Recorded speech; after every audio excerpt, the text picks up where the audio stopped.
In the vibrant tapestry of late 19th century theater, a singular luminary emerged, weaving threads of scandal and exquisite artistry. Sarah Bernhardt, born to a courtesan and an unknown father.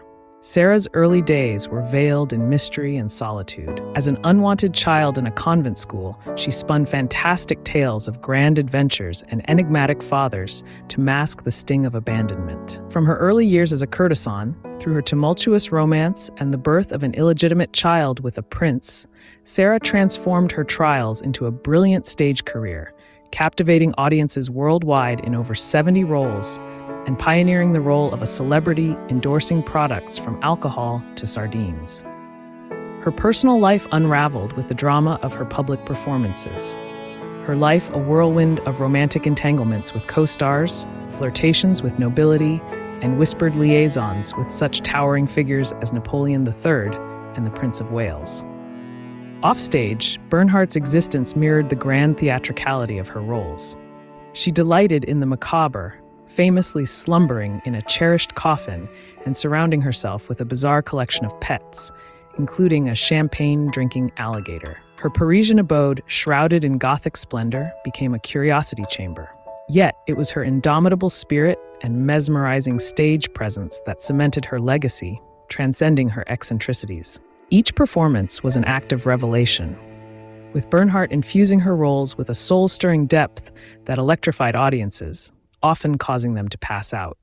Capturing her essence, a critic of her era proclaimed, "She is incomparable. The one artist in the world, she is like nothing else. She is an intoxication, a delirium."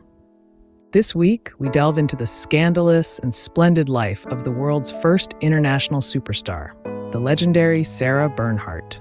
Sarah Bernhardt's early life unfolded in a tapestry of drama and sorrow, each thread woven with the intricacies of mystery and speculation. Born Henriette Rosine Bernard, she was the daughter of Julie Bernard, a courtesan of Dutch Jewish descent, whose reticence to reveal the identity of Sarah's father fueled endless conjecture. Whispers suggested he could have been a lawyer, a naval officer, or another of Julie's affluent clients, but no definitive evidence ever emerged to confirm these tales. Even Sarah's birth date is shrouded in ambiguity. While she claimed October 22, 1844 as her birth date, other sources hint she may have been born earlier, perhaps in 1843. The absence of official records and Sarah's own contradictory accounts only deepen the enigma surrounding her early years, with October 22, 1844 remaining the most widely accepted date. The complexities of Sarah's family life mirrored the ambiguities of her origins.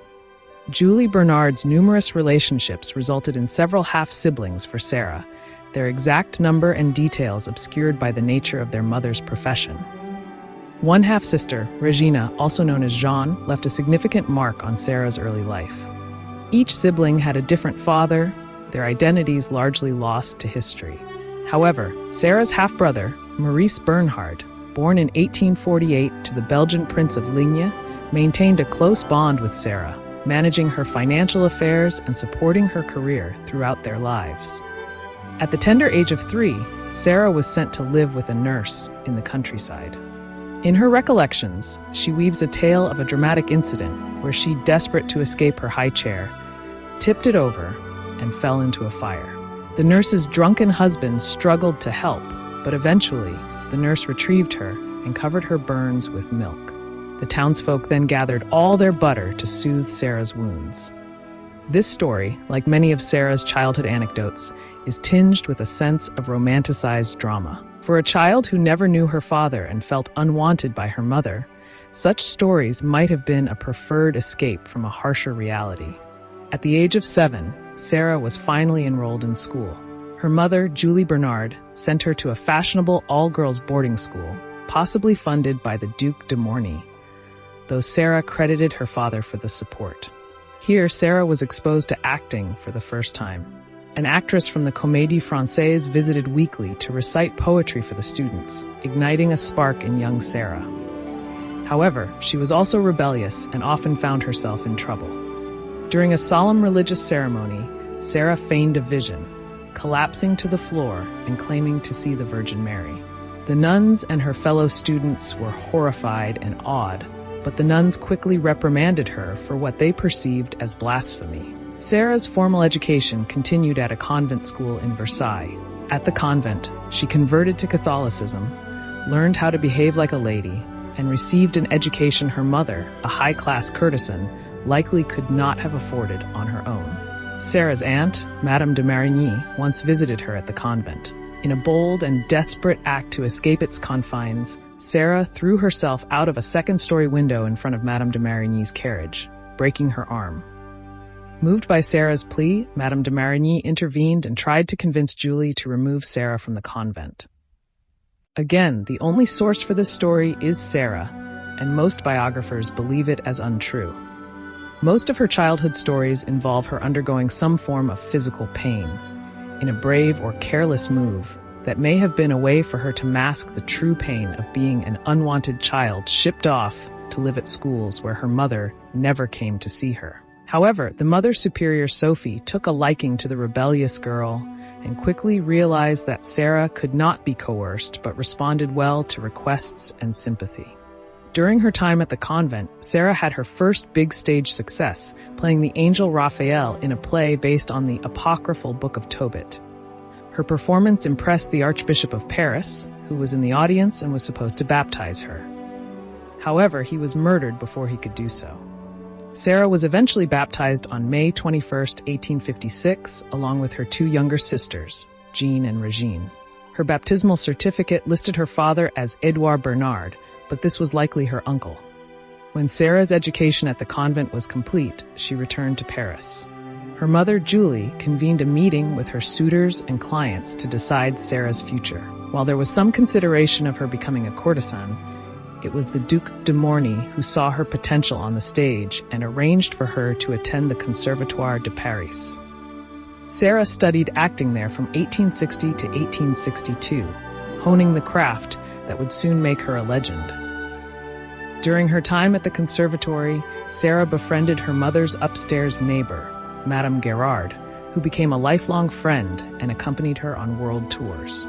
Simultaneously, Sarah began taking art classes and at 16 won a prize for her painting Winter in the Champs-Élysées. Sarah's introduction to acting was challenging. She was a dedicated, even obsessive student, but often clashed with her teachers. For instance, she was explicitly told never to speak with her back to the audience, yet she became famous for the dramatic effect she could achieve by doing just that. Her self-promoting nature and impulsivity made her unpopular with the provost and some peers. Despite this, she committed to learning everything she could. Sarah graduated from the conservatory with top marks. Critics and family members often described her as excessively thin, leading some to doubt her potential as an actress.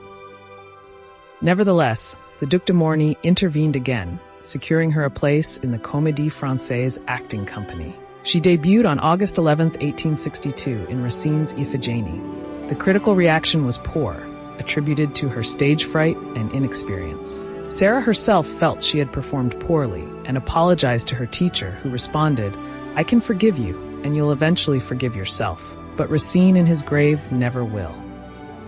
At the time, many critics would not give young actresses good reviews unless they agreed to sleep with them. Sarah refused the advances of the leading critic Francisque Sarcey, who then wrote, "I see little future in this girl. Her performance was a very poor business." That night, Sarah claimed she tried to take her own life by swallowing poison. At the same time, Sarah's relationship with her mother worsened. Julie tried to sell her daughter off to the highest bidder. Marie Colombier, a former friend turned enemy, wrote about witnessing Julie forcing Sarah to sit on the lap of an older rich man. It was an open secret in Paris. Julie exploited her daughters and had them engage in sex work as soon as they turned 13. Sarah was safely at the convent at that age, but her sisters were not so lucky and remained courtesans throughout their short lives. Around this time, Sarah met her first real lover, a wealthy 30-year-old man named Émile, Comte de Caratry. The relationship was orchestrated by Sarah's mother so that Émile might provide financial support, much like the Duc de Morny was doing for Julie and her sister, who were both his mistresses. Sarah was fired from the Comédie Française after an incident involving her sister during a ceremony at the theater. Her sister Regine accidentally stepped on the train of the elderly actress, Madame Nathalie, who responded by shoving the child into a marble pillar, where she cut her head and began bleeding. Sarah responded by calling Nathalie a miserable bitch and slapped her. As Madame Nathalie held the highest rank in the theater, it was determined Sarah had to leave. Far from stopping her, this incident made Sarah a sensation in the Paris theater world, turning her into a scandalous topic of conversation. Though she was now unemployed, she had become a more popular actress. She soon joined the company at the Gymnase, appearing in about half a dozen productions, mostly in small roles. After a year, she ran off to Spain in late April 1864, ostensibly to see the sights and enjoy herself, but in reality, she was pregnant. Her son Maurice was born in December, and the identity of the father remains unknown. The most commonly suggested candidate is the handsome Belgian prince Henri de Ligne. In Sarah's version, they were truly in love, and he even proposed marriage. However, his family intervened, pointing out that a crown prince couldn't possibly marry an illegitimate actress. Heartbroken, Sarah broke off the relationship. Another version suggests that he was a client of Sarah's, and she was doing sex work in addition to acting to make ends meet. When she wrote to him asking for financial help, he responded, "When you sit down on a bundle of thorns, you can't tell which one of them is pricking you." A euphemistic way of saying there was no way to prove he was the father. However, the romantic version provided a better story for her beloved son and showed her as self-sacrificing. Despite these uncertainties, Sarah was never publicly concerned about Maurice's illegitimacy. She wasn't embarrassed about being a single mother and gave Maurice her own last name. She would often take Maurice with her to fashionable parties, ensuring they were announced as Miss Bernhardt and Son. During this period, Sarah Bernhardt wasn't actively working in the theater. To earn money in Paris, she worked as a courtesan. Bernhardt didn't really talk about this part of her life, or at least she never framed it as sex work. Perhaps she didn't really see it that way. Mistresses were given gifts, and she was just a mistress to several powerful people. She certainly never called herself a prostitute. In the white satin salon of her new apartment on the Rue du Faux, she managed to establish a kind of court, made up of a group of distinguished men who were seemingly content to pay joint homage to her, while sharing her favors openly and with equanimity. One joint venture of all her gentlemen suitors was to buy Bernhardt an elaborate coffin that she had always wanted. She loved it and took it with her everywhere she went, even on all of her international tours. She was often photographed in it and claimed to sleep in it. Her tastes were Gothic in interior design and fashion. She hung black curtains embroidered with bats, kept a skeleton around the house, and famously wore a hat topped with a stuffed bat. Later, Victor Hugo gave her a skull inscribed with the phrase, "In spite of," as a gift. In 1866, Sarah Bernhardt managed to join the Odeon, the second most famous and respected theater in France. The theater had two directors at the time, Charles de Chilly and Félix Duquesnel. Chilly disliked Bernhardt on sight, but Duquesnel saw her potential immediately. Nearly 30 years later, he would vividly remember their first meeting, describing her as, "There stood the most adorable creature imaginable, Sarah Bernhardt, in all the glory of her youth." She wasn't just pretty, she was more dangerous than that. Our interview was very quick. We understood each other immediately. I felt that I was face to face with a marvelously gifted creature of rare intelligence and limitless energy and willpower hidden behind her delicate appearance. She was everything that was entrancing and seductive as a woman. Artistry emanated from her entire being.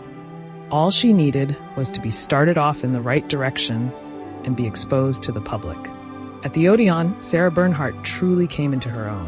She graced the stage in various classical roles, but her first major success came with her poignant portrayal of a 10-year-old boy in Racine's Athalie. This performance captivated both crowds and critics alike, heralding the rise of a new star. A few months later, her popularity was cemented during a dramatic protest at the Odeon. The theater had planned to perform Victor Hugo's Ruy Blas, but the French government forced a cancellation. Instead, they staged Alexandre Dumas Pére's Con. Students from the nearby Sorbonne, incensed by the change, protested loudly, disrupting the performance. Unfazed, Bernhardt halted her lines and addressed the students directly, admonishing them. If the students were so dedicated to justice, it was hardly just of them to blame Dumas for the banning of Ruy Blas. Her bold words pacified the protesters, who then sat down to watch the performance. This incident endeared her to the students, who affectionately dubbed themselves Sarah in her honor. Bernhardt's acclaim continued to soar until 1869, when she found the role that would catapult her to true stardom, Zinetto in Le Passant, The Passerby, by François Coppée. In this trouser role, she played a young man who passes by an aging courtesan, Sylvia.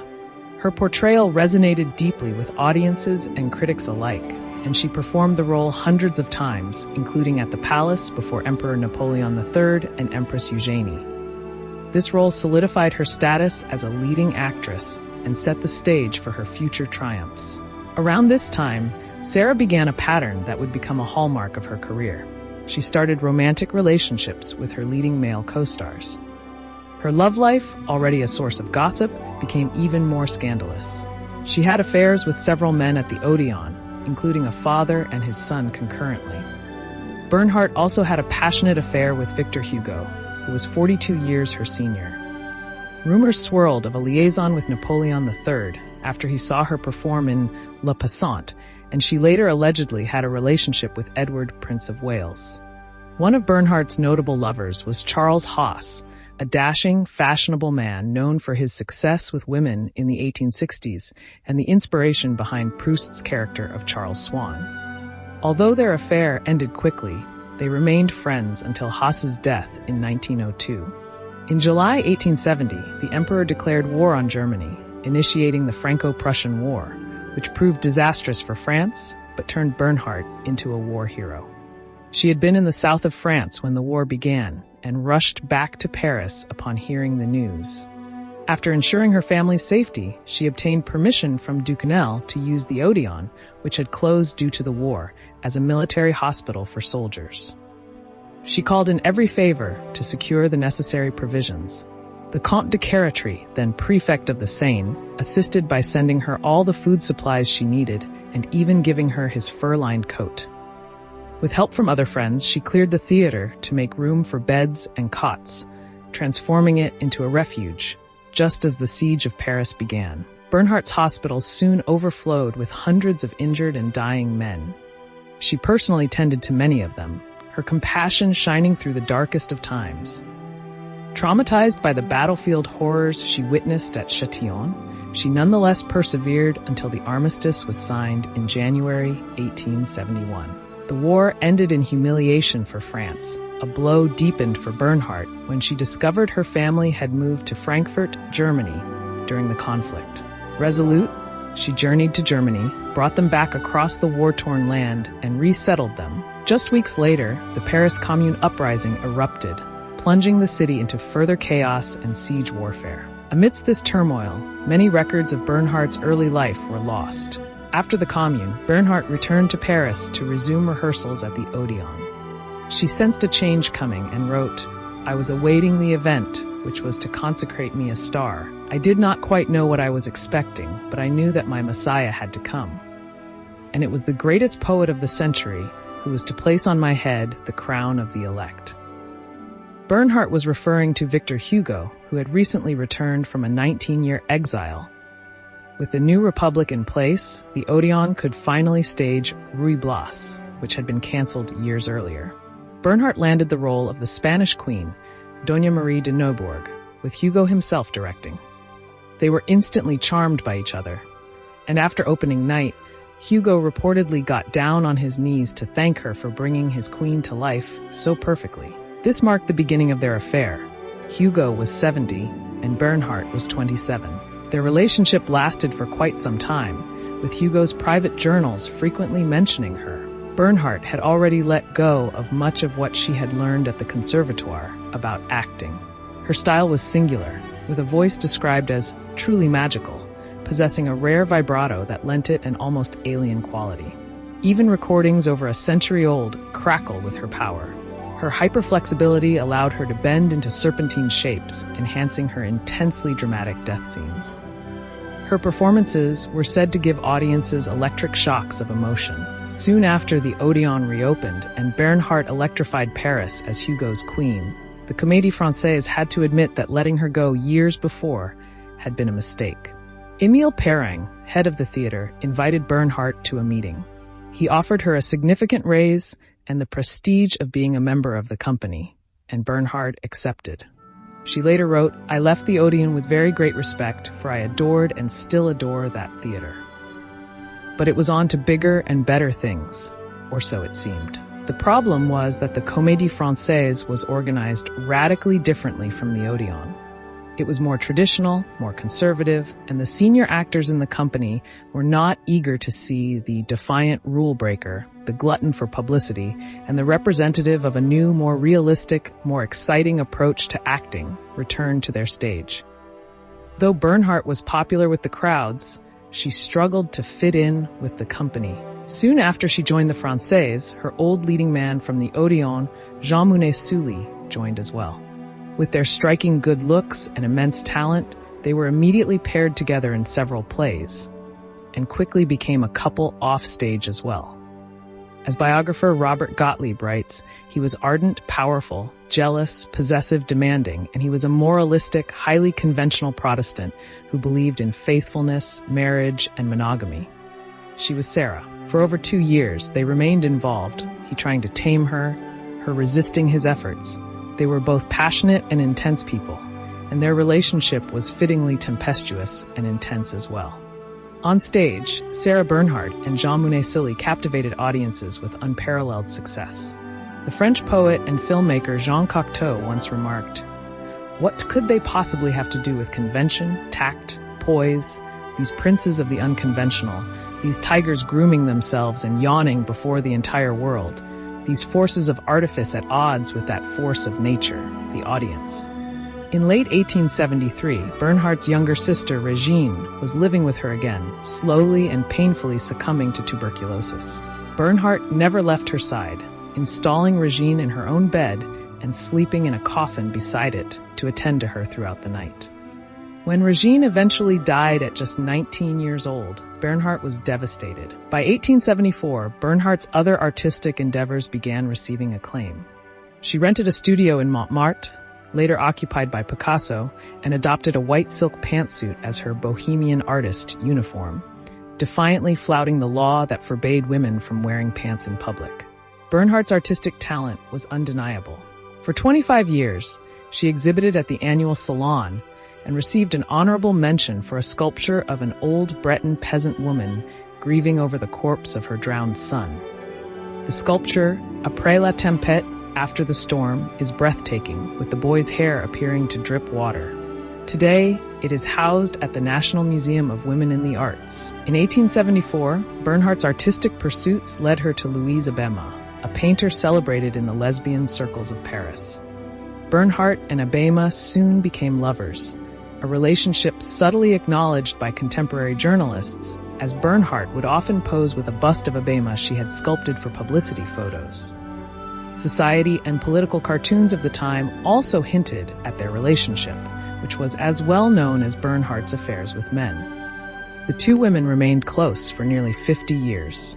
Later, she and another lover-turned-friend, Gustave Doré, collaborated on statues for a casino in Monte Carlo, designed by Charles Garnier, the famed opera house architect. Bernhardt's contribution was a winged figure holding a lyre called La Chante. Critics and detractors, some anonymous and likely influenced by Perrin, attempted to discredit her artwork, alleging that others had created it. However, most historians affirm the work as genuinely Sarah's. A few years later, the Comédie Française company toured London, booking the Gaiety Theatre. Bernhardt, continually clashing with the dictatorial Perrin, who resented her eclipsing the rest of the company, initially offered to stay in Paris. However, the Gaiety Theatre threatened to cancel shows because Londoners only wanted to see Bernhardt. In London, she gave private performances, a necessity due to the paltry pay from the Française, but Perrin reprimanded her harshly. Despite the professional friction, London adored her. She became the toast of the town, welcomed into the homes of the highest echelons of society as an equal, not merely a performer. She befriended luminaries of the English artistic scene, including Oscar Wilde, who found inspiration in her presence and penned Salome for her. Her artistic prowess also shone in London, where Prince Leopold, son of Queen Victoria, purchased one of her paintings for a royal residence. Her London adventure included acquiring a cheetah, 7 chameleons, and a wolf for her private menagerie, a collection that fascinated and shocked the public. Her menagerie, a testament to her eccentricity, even included a lynx and an alligator, though the latter met a tragic end when she inadvertently fed it a fatal mixture of milk and champagne. The London tour was a resounding success, starkly contrasting her reception with that of the rest of the company. Upon returning to Paris, Perrin demanded she perform in L'Aventurière, a play and role she despised.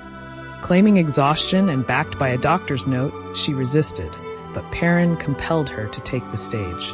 The under-rehearsed play flopped, and Bernhardt resigned after a single performance.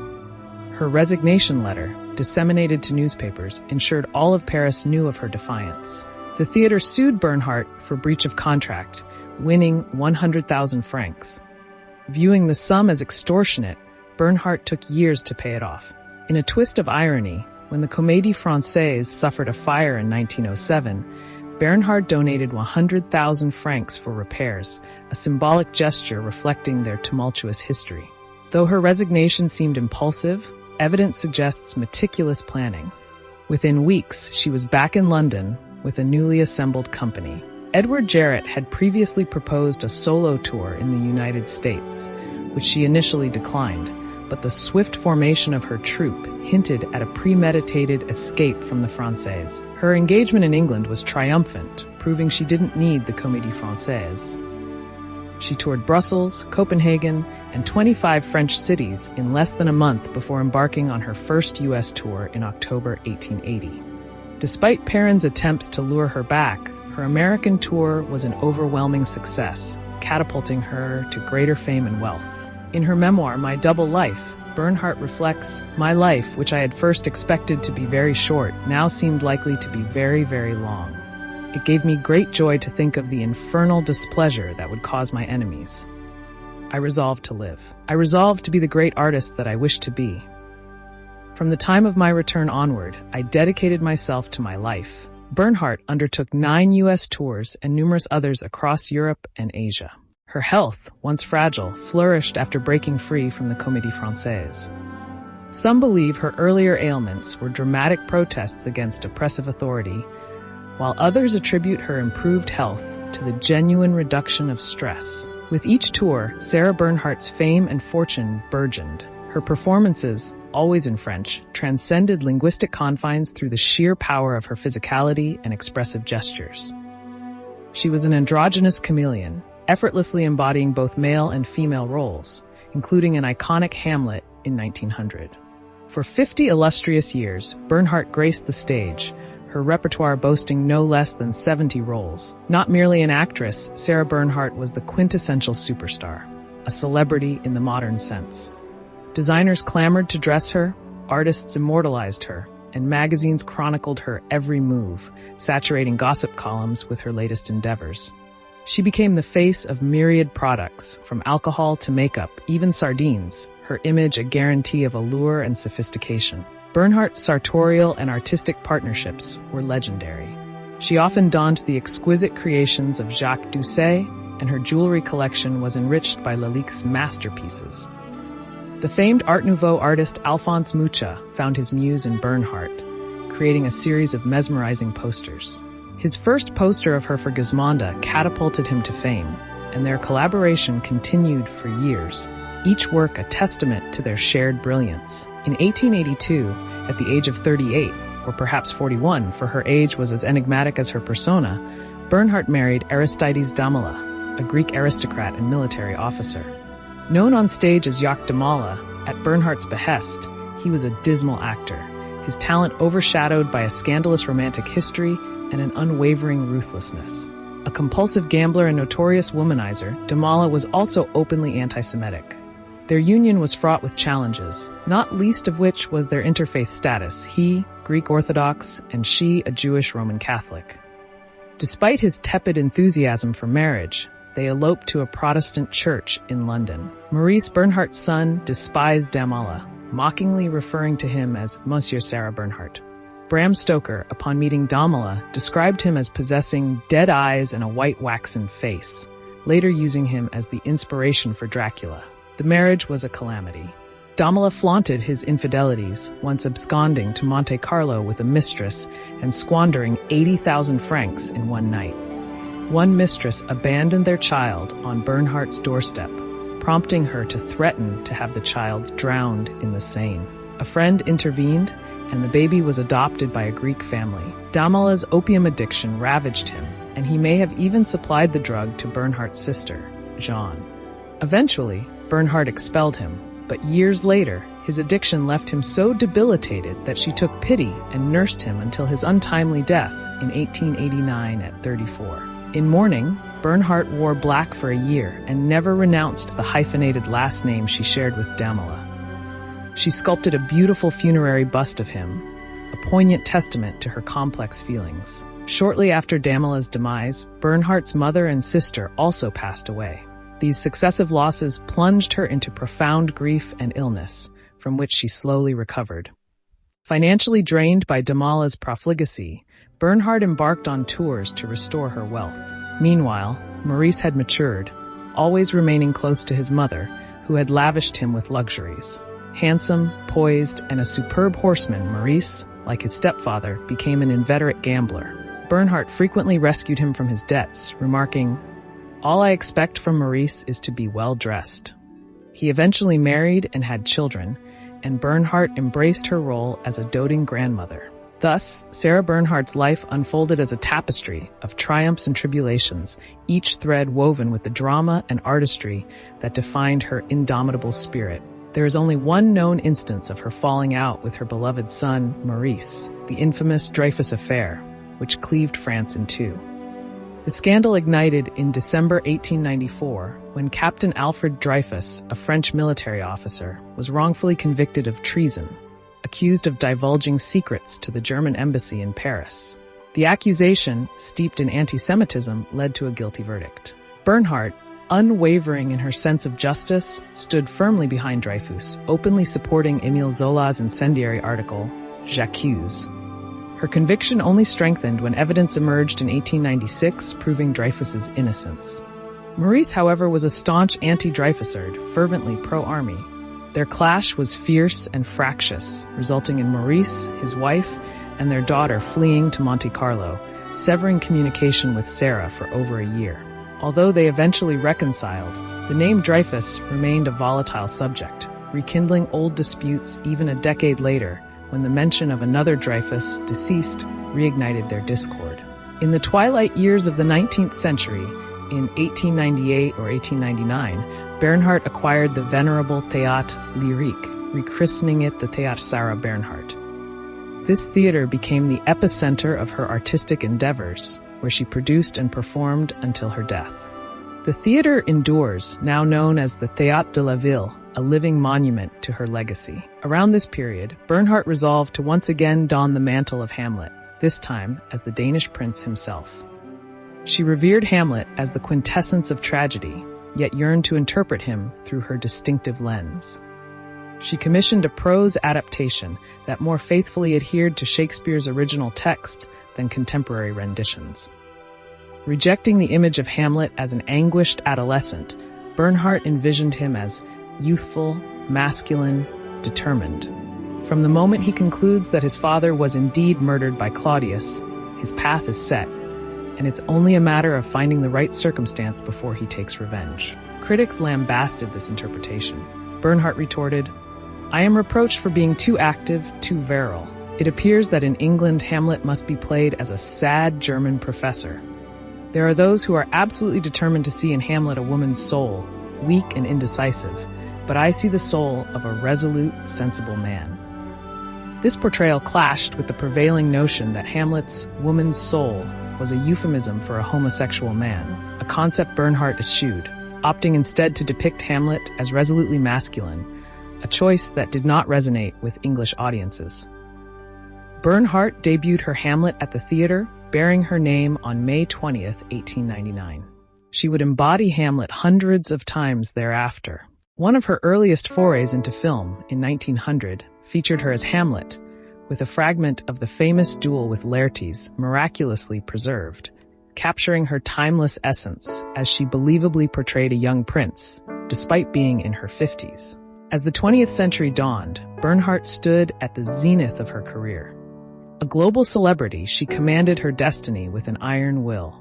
She maintained a string of lovers, continued her stage performances, and ventured into the burgeoning realm of cinema. Among her youthful paramours was Lou Tellegen, a striking young actor nearly 40 years her junior. Their tours, invariably billed as her swan song, drew throngs eager to witness her perform, whether for the first time or the last. Initially heralded as a pioneer of a nascent modern acting style grounded in realism, by the twilight of her career, Bernhardt's approach was deemed antiquated and mannered. Yet audiences flocked to see her, viewing her as an emblem of a bygone theatrical era. Unperturbed by this shift, Bernhardt adapted to new media, including film, though her theatrical grandiosity did not translate seamlessly to the silver screen. Her exaggerated stage gestures, so effective in live performance, seemed out of place in the more restrained and intimate medium of film. In 1906, Sarah Bernhardt returned to the Conservatoire, the revered institution where she had first honed her craft, to impart her wisdom to a new generation of actors. This act of giving back to the place that had shaped her illustrious career underscored her enduring commitment to the dramatic arts. By 1914, Bernhardt's contributions to theater were formally recognized by the French government when she was awarded the Légion d'honneur, the highest civilian and military honor in France. This accolade, bestowed despite her many scandals, acknowledged her role as a cultural ambassador who had carried the essence of French artistry to the farthest corners of the globe through her relentless touring. The following year, in 1915, tragedy struck when Bernhardt had to have her leg amputated due to a severe knee injury. Friends and family pleaded with her to reconsider, but her resolute spirit prevailed. Post-surgery, she adapted with remarkable resilience, choosing the dignified option of being carried in a sedan chair over the use of a wooden leg or crutches. When Barnum made the audacious offer to purchase her amputated leg, she wittily retorted, "Which leg?" Undeterred by her physical setback, Bernhardt refused to retire. She continued performing with undiminished passion, even during the tumult of World War I. Her indomitable spirit saw her arranging performances for thousands of troops, providing them with solace and inspiration amidst the horrors of war. Her dedication extended across the Atlantic, where she toured the United States to garner support for the war effort, delivering stirring renditions of scenes from The Merchant of Venice, alternating masterfully between Shylock and Portia. By 1917, Bernhardt's health was in sharp decline. Hospitalized in New York, she teetered on the brink of death, prompting Maurice and her family to rush to her side. Miraculously, she recovered and returned to France on November 11, 1918, the very day the armistice was signed. Though her health never fully restored, she remained indefatigable, dictating her memoirs, overseeing biographies, and penning The Art of the Theater and the novel Petite Idole, a romanticized reflection of her life. In her final years, Bernhardt's passion for acting never waned. She was in the midst of filming La Voyante in her home when she succumbed to her long battle with illness and age on March 26, 1923. At her bedside were her devoted son Maurice and her lifelong companion Louise Abema. The world mourned her passing, with headlines trumpeting the loss of the legendary actress for at least a week. Her funeral drew an enormous crowd, a testament to her monumental impact on the arts. Mourners followed her coffin from her home to Père Lachaise Cemetery, pausing for a poignant moment of silence at her beloved theater. As the final curtain falls on the saga of Sarah Bernhardt, we are left with the resounding echo of her indomitable spirit, a beacon that burned brightly across the stages of the world. From the whispered chambers of Parisian intrigue to the grand auditoriums of global acclaim, Bernhardt blazed a trail of artistic fervor, forever altering the landscape of performance. Her life, a symphony of sublime triumphs and shadowed trials, resonates with the tenacity of a woman who, against the backdrop of societal confines, sculpted her destiny with the deft hands of a sculptress. She was not merely an actress, but an epoch in herself, a siren of the stage whose voice whispered the subtle truths of human emotion and roared the complex passions of the soul. In her Twilight, the Grand Dame of Drama looked back on a mosaic of moments that melded scandal with success, love with loss, and artistry with authenticity. Sarah Bernhardt, the divine, the dazzling, and the dramatic, left behind a legacy etched in the annals of theatrical history, not merely for the roles she embodied, but for the life she led, a testament to the power of resilience and the enduring allure of brilliance. In the undying words that she might have cherished, legends are immortal, some in their deeds, others in their stories. Sarah Bernhardt, the quintessential legend, lives on, immortalized not just in the footlights of history, but in the hearts of those who dare to dream, to defy, and to dazzle under the scrutinizing spotlight of the world. I hope you enjoyed this week's story about Sarah Bernhardt. If you did, please like, comment, and subscribe. As a small channel, we really need your help to keep going. And as always, thanks for watching.